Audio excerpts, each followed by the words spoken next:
It seems to me that people just expect to end up getting hip surgery, to have hip replacement. They usually go through the process of like not feeling anything to feeling a little bit to getting some sort of 10-pack of PT and taking some pain meds and anti-inflammatories to eventually cortisone shots to eventually hip replacement. And they think that's a fix. But hip replacements aren't a fix. They're not real, right? And they don't have an exponential life. They have a finite life, 15, maybe 20 years. And if you're young enough, you have to do it again. But it doesn't have to be that way. Your hips can be strong and mobile for your whole life if you're proactive and take care of them, and if you have the right program. So just stay tuned while I talk about that. Greetings, I'm Kim Basso. I own Fitness. I've been in this health and fitness field for like 30 years. So I started as a personal trainer, but then over time, through my studies, I became a soma therapist and soma trainer, which is kind of like a physical therapist, but more. It's all under the osteopathic model, where we say structure dictates function. And once my eyes were opened up to this osteopathic, holistic way of viewing the body, I realized the potential that we could do for ourselves, to be our own best therapist and trainer. We can take care of ourselves to not only dramatically negate instances of injuries or dysfunction or pain or mobility, but to also take the same framework and propel our bodies into more strength, more mobility to the level that whatever we want, but still keeping your body in a functional way. So I like to talk about things like this on this channel in an integrated, holistic, specific way. And so if you want to hear more about that, then subscribe to the channel and hit that bell. If you like the video, please give it a thumbs up and share with your friends. It will tell the YouTube gods that this is a good video, this is a good channel. Please share it with more people who would be interested. I usually do a video about once a week, and stay tuned. Your hips get a lot of load, a lot of forces in it, just in regular life. Just standing, walking around, sitting down, standing up, just basic stuff. You get a lot of load in your body. You get a lot of wear and tear. And those hips take a lot of it because they have to move you around, right? To the end part of your legs. But very few people proactively take care of their body. They'll usually wait till they feel a lot of pain, and now it's probably too late, and now they have to get surgery, hip replacement surgery. 544,000 people per year get hip replacement surgery. That's crazy. That's definitely a choice, but that's not the only choice. You can avoid this hip replacement surgery and also keep your hips really strong and mobile if you're proactive and if you use the right program. So you got three factors that leads to having weak and mobile hips that can eventually lead to the surgery I just talked about. You have total load on your body is one factor. How balanced your body is a second factor. And then just time is a third factor. So we'll start with load. Load just means the forces going through your body. Like you're always having forces through your body, but your body should be able to handle it. In terms of your hip, I want to talk about an equation called Powell's balance. I'm going to put the image up here. So you can see there's an image, there's an equation that says how strong my hip muscle needs to be relative to the force of my legs and my body weight. If you use this equation with walking, and I'm an average sized person, whenever I walk, I step, I'm unipodal, which means I end up being one leg, right? So I step. Now I have those forces going through that leg. Those forces equal, if I do 10,000 steps, tons of force. So now if I'm walking, average sized, I give several tons of force through my body. So that's a load. You always have that load going through your body. Now, in terms of the hip, you want to be aware of the cartilage. So I've got that force going through my body, and I have cartilage. So all cartilage in your body has 4 levels. To keep it easy for you, you can say the outer layer is the adult layer. Right below that is the teenage layer. Below that is the kid layer. Below that is the baby layer. Then you have a natural process in your body of using that cartilage. So normally, just naturally, as the adult cartilage works, and then the ones below mature, they push off the adult cartilage to where it switches. Now the teenager became the adult, the kid became the teenager, the baby became the kid, and new baby cartilage was born. Aw. That's the natural process, right? That's what happens. But now, if I don't have a good hip because of being off balanced or because of different factors, then that cartilage starts to rub, right? So now my hip becomes compacted because I haven't proactively done anything to keep it decoapted and balanced, and it starts to rub. Now it screws up that process I just talked about. Now those loads that are going through your body is starting to have the hip rub. Okay, that's your thigh bone, that's your hip bone, that's a capsule here.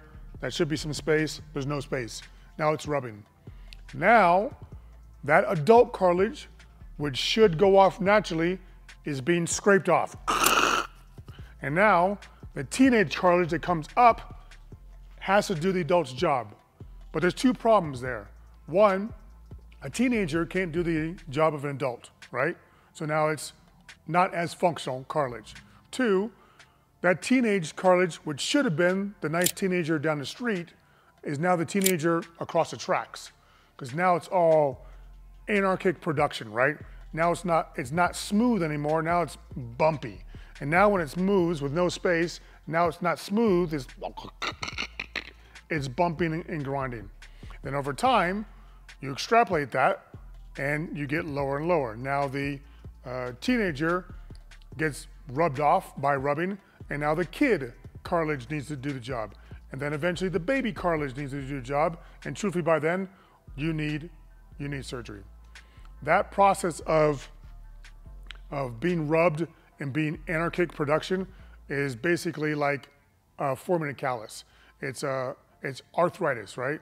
So arthritis is just extra production of bone cartilage because of its rubbing. But unlike the cartilage in your hand, that extra bone production, or in this case cartilage production, screws up the movement. So the movement becomes even worse. So now it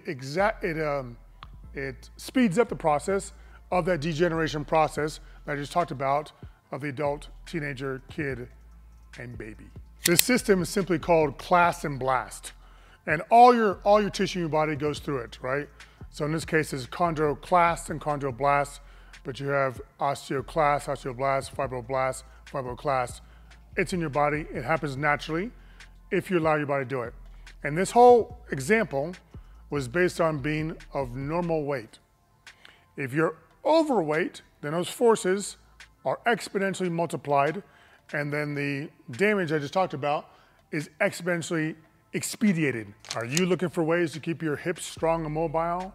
Let me know in the comments, and then stay tuned for the other two factors that lead to weak and immobile hips and some opportunities for you. Second factor is being balanced. Now, when I say balanced, I don't mean that you can stand on one leg and rub your stomach and pat your head, although I'm pretty impressed with myself for doing that. What I mean by is, do you have a good plumb line? Ear, shoulder, hip, ankle lined up. Do you have a good gravity line? Can you stay within your inverse 4-degree cone? If you can do that in basic, you're gonna be balanced. And it's gonna allow those forces to go through your body to go through nicely. At your hip, you want some specific areas to be balanced. So we're talking basic here. You want your glute med, your pelvic trochanter muscles, which would be your obturator internus, externus, your piriformis, your gemini, I can never say that word, muscles, your quadratus femoris, those four main ones. And then your adductor muscles, specifically your adductor longus, right? So if those muscles are in balance and working together, then the forces in your hip will be nice. So we go back to the Powell's balance. If I have those good muscles balanced and I'm not too overweight, then my hip is okay. Now, being balanced can also be structural, and I won't go too much into this, but you can have a coxa valga or coxa vera. That's just the angle at your hip. If you have that, okay, you can't do too much with that without surgery, but you can also understand that I have that, and I can do these things, maybe surgery, maybe not, for the rest of my life to keep my hip balance. But too many people don't proactively keep their body balanced. And again, they wait too long. When they wait too long, their body starts to tell them things like, I'm imbalanced by being tight, being weak, having some pain and mobility. And then unfortunately, people take that as a curse to them. Ah, look what's happening to me, right? Instead of being objective about it. If it's tight, it just needs stretching. If it's weak, it needs some strengthening. If you have trouble coordinating and connecting to your body, you need some proprioceptive type exercises that increases your body-mind awareness.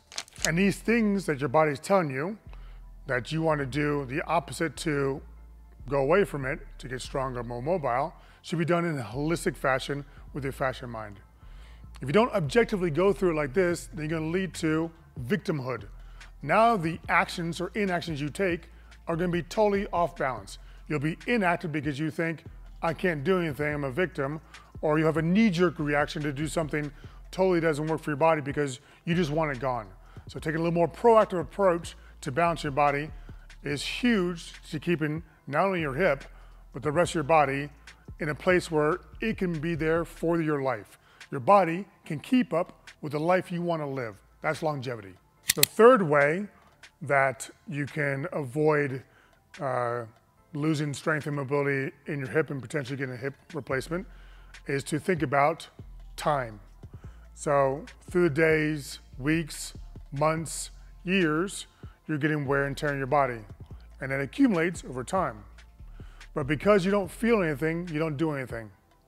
And I can't tell you how many times I've had people come to me, said, man, I was doing something, all of a sudden, quotation alert, all of a sudden, my hip started to hurt. I'm like, okay, well, I asked them questions, said, what did you do, all this stuff. And if I don't hear anything traumatic, anything acute, something that's obviously the cause of the hip pain, I go, it's wear and tear. For some reason, the movements you're making, the balance from your body, you've worn and torn that muscle, right? So again, I'll give the example of the walking. So if I'm a walker and I walk a lot and I slowly wear and tear my hip down, right? So now the pelvic trochanter muscles get tighter, which means it pulls my hip closer. I don't have a space, so it rubs more. And now those layers of cartilage start to go down until the kid cartilage is now starting to do the work, but now you need surgery, right? That happened over decades, not just something you did the other day. So you want to holistically work with your body to keep it balanced. So what does that mean to work with it holistically? So it means two things. You want to first treat your body in total, right? So you want to work your body actively, think about the whole body, because I want the whole body to be in place. Because your body is connected via fascia, and it's all interconnected and interdependent. It simply means everything has a place and a job, and they work together. So when you go to your routines to be proactive with your body, okay, what can I do in my routine to keep myself balanced holistically with my whole body? That's the first step. Second step is to have a little, so you can call it the macro program. So the total body is a macro. The second step is a micro program, right? So we all do activities that produce more wear and tear in our bodies. So those areas need to get a little more love because they're getting a little more wear and tear. So again, still with the walking example. As you walk, use your legs a lot. Use your deep hips, your pelvic trochanter muscles a lot. Use your glutes a lot, your hip flexors a lot. And you get a lot of tension in your mid-back by the alternate arm, alternate leg movement of walking. So if I want to keep my body as balanced as possible to normalize it, I want to do some sort of stretching and strengthening program of those muscles, right? I want to keep those muscles strong and loose. I want to keep my spine nice and open and moving, because if I don't, I slowly, over time, wear and tear my body from walking. And then all of a sudden one day you have hip pain or back pain or whatever. So that's how you want to think about moving through. Now there's a lot of muscles involved. There's like 600 muscles. There's a bunch of different ways that these muscles go. So you have to be specific, integrated, and holistic when you work with your body. So an example I give is to work the glute med. Again, that's your hip muscle. Your hip muscle has 3 different directions it goes: anterior front, middle, posterior back. So if I want to train my glute med in a proper holistic way, I want all 3 of those fibers to be strengthened. But I also want to do it with my body in mind, because again, I want it to be specific, and I want to be integrated in a holistic manner. So instead of doing the clam, like a lot of people are given in PT, or doing the squat with the mini band and going back and forth, I want to be specific with that hip by lying down, getting my posture, and then going through the 3 different angles of my leg to lift up and down. That way I'm telling my body, hey, I want all of the muscle to be strong. At the same time, I want the rest of my body to also understand what I'm doing in this good posture. That's how you have to go through your different parts of your body to work them out. Now, I know that's a lot, but I'm here for you if you need to. And I've got 3 different sources of support that you can use. So I've got a private Facebook group where it's more interactive. So in the description below, you can just click on the link, answer a few questions, agree to the terms, and you're in, to where you can do challenges. You can look at some of the free video sources I have there. You can interact with me as much as you need to, because I want you to start to understand this more from an interactive standpoint. If you're not into that, you're not into Facebook, that's fine. You can get a download of my free ebook. So, and again, in the description below, you click on it, simply put in your information, email, you'll get instant access. And the third way is to have a talk with me. So, in the description below, click on it, choose a time for you, and we can go through and have about a 20 to 45 minute conversation about where you are now, where you want to go, what your sticking points are. And I'm going to give you valuable information no matter what. Can I tell you what I see and what I see the direction you should go? Only if I feel you're a good fit will I offer my services. Only if I feel you're a good fit. So I hope this is helpful. Again, please like this video if you liked it. Please share it with your friends. Don't forget to subscribe and click the bell. And I'll see you next week.